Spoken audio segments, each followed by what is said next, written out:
നീലേശ്വരം മന്നംപുറത്തുകാവ് ഭഗവതി ക്ഷേത്രം കലശമഹോത്സവം പൂത്താക്കൽ ചടങ്ങ് നടന്നു.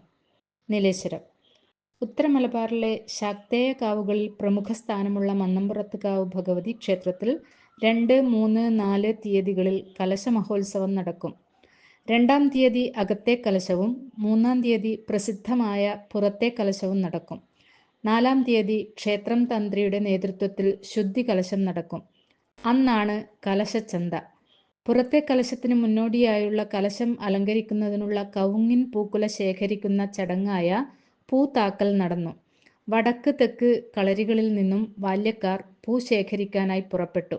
വടക്കേ കളരിയിൽ നിന്നും ആചാരസ്ഥാനീകരുടെ നേതൃത്വത്തിൽ പുറപ്പെട്ട പൂക്കാർ കളത്തിങ്കാൽ എത്തി അവിടെ നിന്ന് താമ്പൂലവും ചക്കയും കഴിച്ച് കൂട്ടായിക്കാരുടെ നേതൃത്വത്തിൽ 4 സംഘമായി ചെരണത്തല, കക്കാട്ട്, പട്ടേന, പുതുക്കൈ എന്നീ സ്ഥലങ്ങളിൽ നിന്നും പൂക്കൾ ശേഖരിച്ച് സന്ധ്യയോടെ വടക്കേ കളരിയിൽ തിരികെ എത്തി. തെക്കേ കളരിയിൽ നിന്നും പുറപ്പെടുന്ന സംഘം ചെമ്മാക്കര, കാര്യങ്കോട്, ചാത്തമത്ത് എന്നിവിടങ്ങളിൽ നിന്നും പൂക്കൾ ശേഖരിച്ച് തിരികെ എത്തി. നാളെ രാത്രി 2 കളരികളിലും കലശം അലങ്കരിക്കും.